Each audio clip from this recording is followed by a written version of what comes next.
الحمدللہ، اللہ تعالیٰ کا لاکھ لاکھ شکر ہے کہ مالک الملک نے اپنی یاد کی توفیق اور موقع عطا فرمایا۔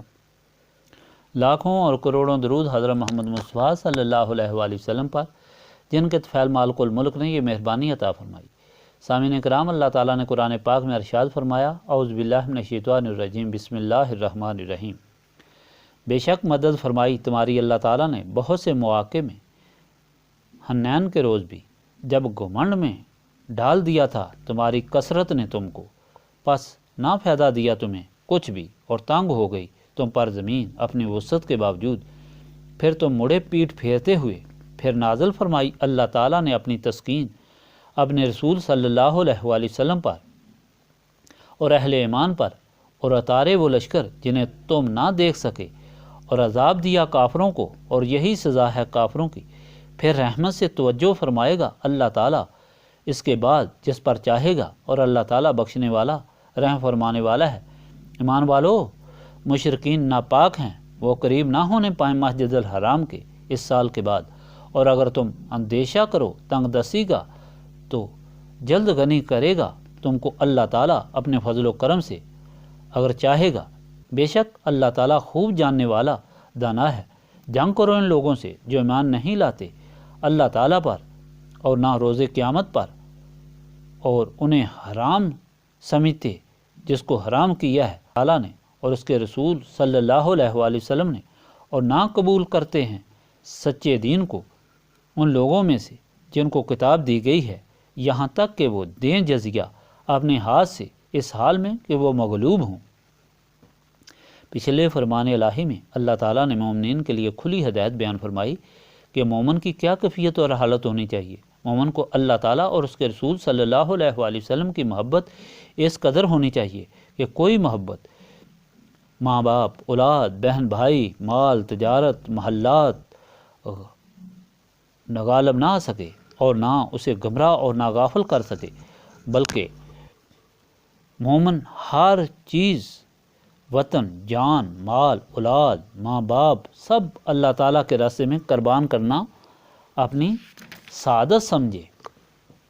اور جو شخص ایسا نہیں کرتا اس کا زبانی ایمان تو ہوتا ہے، وہ نہ ہجرت کرتا ہے، نہ ماں باپ، اولاد، بہن بھائیوں سے قطع تعلق کرتا ہے۔ جو کفر کا ارتکاب کرتے ہیں اور ایمان نہیں لاتے تو ایسا شخص ضرور اللہ تعالیٰ کے عذاب میں آئے گا، اور یہی ساری چیزیں اس کے لیے وبال بن جائیں گی، اور وہ ان سے محروم ہوگا، حسرت بھری زندگی گزار کر جہنم کا ایندھن بنے گا۔ جو شخص ہر چیز اللہ تعالیٰ کے راستے میں قربان کرے گا، وہ ہر چیز اس کے دونوں جہانوں میں سرخرو اور سرفرازی کا سبب بنے گی، اور چین اور تسکین کا سبب بنے گی۔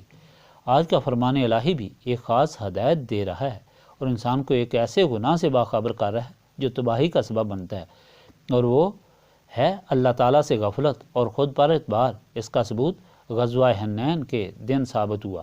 سورۃ توبہ نازل ہونے پر اور کفار کے خلاف اعلان جنگ کے بعد یہ خدشہ پیدا ہوا کہ اب کفار چاروں طرف سے حملہ آور ہوں گے۔ ایسے وقت میں اللہ تعالیٰ کا یہ فرمان نازل ہوا اپنے بندوں کی تسلی کے لیے۔ حکم ہوا کہ خوف کس بات کا ہے؟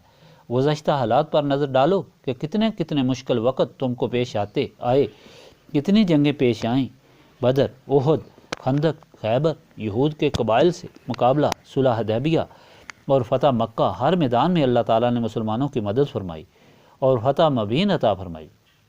دیکھ لو حنین میں کتنا مشکل وقت پیش آیا، پھر بھی اللہ تعالیٰ نے اس مشکل کو عزت و آرام اور دولت کا سبب بنایا۔ پھر حنین کا واقعہ یاد دلایا۔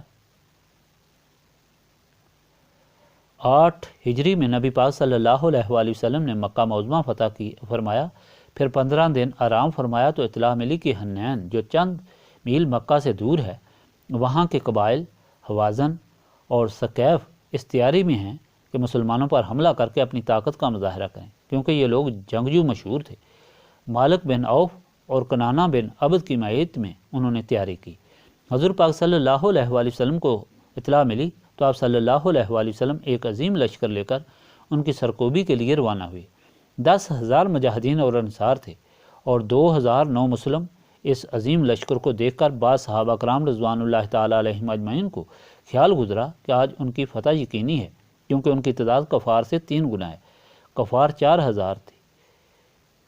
نبی پاک صلی اللہ علیہ وآلہ وسلم کو یہ خیال ناگوار گزرا کہ فتح اور شکست تو اللہ تعالیٰ کی طرف سے ہے، مسلمانوں کو کبھی بھی اپنی طاقت اور تعداد پر بھروسہ نہیں کرنا چاہیے، بلکہ اللہ تعالیٰ کی امداد کی طرف خیال رکھنا چاہیے۔ بہرحال جب مسلمان آگے بڑھے، ایک تنگ وادی سے گزرے تو کفار جو تیر اندازی میں مہارت رکھتے تھے اور پہاڑی پر چھپے بیٹھے تھے، تیروں کی بارش کر دی، جیسے مسلمانوں کے پاؤں اکھڑ گئے اور وہ تتر بتر ہو گئے۔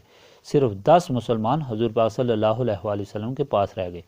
ان میں حضرت بکر، حضرت عمر، حضرت علی، ربیہ بن حرث، فضل ابن عباس، اسامہ بن زید، ایمن ابن عبید اور حضرت عباس ابن ابو سفیان بن حرث اور ان کے بیٹے جعفر شامل تھے۔ حضرت عباس نے خچر کی لگام پکڑی تھی اور حضرت ابو سفیان بن حرث نے رکاب پکڑی تھی۔ اس جنگ میں حضور پاک صلی اللہ علیہ وآلہ وسلم اپنے خچر پہ پاب رکاب تھے۔ ایسے مشکل وقت میں نبی پاک صلی اللہ علیہ وآلہ وسلم کی بہادری کا عجیب مظاہرہ ہوا کہ حضور پاک صلی اللہ علیہ وآلہ وسلم آگے ہی بڑھے جا رہے تھے اور فرما رہے تھے، میں اللہ تعالیٰ کا نبی ہوں اور سچا ہوں، عبد المطلب کا پوتا ہوں، اس میں کوئی جھوٹ نہیں۔ پھر حضرت عباس کو حکم ہوا کہ اعلان کرو کہ حدیبیہ میں درخت کے نیچے بیعت کرنے والو ادھر آؤ۔ حضرت عباس کی آواز بہت بلند تھی، جو 8 میل تک سنی جا سکتی تھی۔ آپ نے زور سے کہا، حدیبیہ میں قربانی کی بیعت کرنے والو، مکہ سے نبی پاک صلی اللہ علیہ وآلہ وسلم کی خاطر ہجرت کرنے والو، مدینہ میں اللہ تعالیٰ کے رسول صلی اللہ علیہ وآلہ وسلم کو خوش آمدید کہنے والو، اللہ تعالیٰ کے رسول زندہ ہیں، ادھر آؤ۔ آواز کا سننا تھا کہ سب لبیک کہتے ہوئے حاضر ہو گئے اور جافیانی سے اس طرح لڑے کہ کفار کو شکست سے فاش ہوئی۔ آسمان سے ان کی تسلی کے لیے سفید لباس والے فرشتے بھی اترے، جن کی تعداد 5000 تھی۔ حضرت سعید ابن جبیر فرماتے ہیں کہ حنین کے دن اللہ تعالیٰ نے اپنے رسول کی امداد 5000 شاندار فرشتوں کو بھیج کر کی۔ اس جنگ میں مسلمانوں کو زبردست فتح ہوئی، ہزاروں دشمن قیدی ہوئے، 24,000 اونٹ، 30,000 بھیڑ بکری اور بے شمار چاندی ہاتھ لگی، جو اسلامی قوانین کے تحت تقسیم کر دی گئی۔ اور یہیں ایک وفد ہوازن سے آیا مسلمان ہو کر۔ حضور پاک صلی اللہ علیہ وآلہ وسلم نے فرمایا، تم نے دیر کر دی، سارا مال تقسیم ہو چکا ہے، اب یا مال لو یا عیال۔ انہوں نے عیال کی درخواست کی، جس پر حضور پاک صلی اللہ علیہ وآلہ وسلم نے سب آزاد کر کے ان کے حوالے فرما دیے۔ حضور پاک صلی اللہ علیہ وآلہ وسلم کی اس بخشش سے ان کے دلوں سے خفگی بھی دور ہو گئی اور وہ بھی مسلمان ہو گئے۔ حضور پاک صلی اللہ علیہ وآلہ وسلم وہاں سے طائف پر حملہ آور ہوئے، پھر وہاں سے واپس آئے۔ یہ واقعہ اس فرمان میں یاد دلایا گیا کہ دیکھو تمہاری کیسی مدد ہوئی، تم کیوں ڈرو، اللہ تعالیٰ کی مدد ہمیشہ تمہارے ساتھ ہے۔ اب ان مشرکوں کو جو ناپاک ہیں مسجد حرام کے قریب مت آنے دو، نہ یہ طواف کر سکتے ہیں نہ حج، کیونکہ یہ ناپاک ہیں۔ اس پر مشرکوں اور کفار نے کہا کہ ہم نہیں آئیں گے تو تم تجارت کیسے کرو گے اور اپنی بسر اوقات کس طرح کرو گے؟ تو اللہ تعالیٰ نے فرمایا کہ تم مت ڈرو، اللہ تعالیٰ تم کو اپنے فضل سے غنی کر دے گا، ان کا لحاظ مت کرو۔ اللہ تعالیٰ پر روز قیامت پر بیان نہیں رکھتے، ان کو یا مسلمان ہونا پڑے گا یا جزیہ اپنے ہاتھوں سے ذلیل ہو کر پیش کرنا پڑے گا۔ سامعین اکرام، یہاں ہدایت ملی کہ مشکل سے مشکل وقت آئے تو اللہ تعالیٰ اپنے بندوں کی مدد فرماتا ہے اور کسی کا محتاج نہیں ہونے دیتا، بلکہ اپنے فضل سے غنی کر دیتا ہے۔ لیکن مدد خداوندی ان کے لیے ہے جو اللہ تعالیٰ کے محبوب صلی اللہ علیہ وآلہ وسلم کے سچے غلام ہوتے ہیں اور ہر چیز اللہ تعالیٰ کے راستے میں قربان کرتے ہیں، اور ایسی سچی اور حقیقی غلامی صرف نسبت رسولی صلی اللہ علیہ وآلہ وسلم والوں کو ہی ملتی ہے۔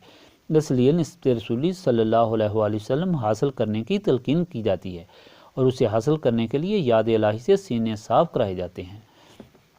اللہم صلی علی سیدنا محمد وعلی آلہ وصحبہ صلاۃ تکون لنا مان من کل خوف لا الہ الا انت سبحانک انی کنت من الظالمین۔ ربنا آتنا فی الدنیا حسنۃ وفی الآخرۃ حسنۃ وقنا عذاب النار۔ استغفر اللہ العظیم الذی لا الہ الا هو الحی القیوم واتوب الیہ۔ استغفر اللہ العظیم الذی لا الہ الا هو الحی القیوم واتوب الیہ استغفر اللہ العظیم الذی لا الہ الا هو الحی القیوم واتوب الیہ ربنا تقبل منا انک انت السمیع العلیم وتب علینا انک انت التواب الرحیم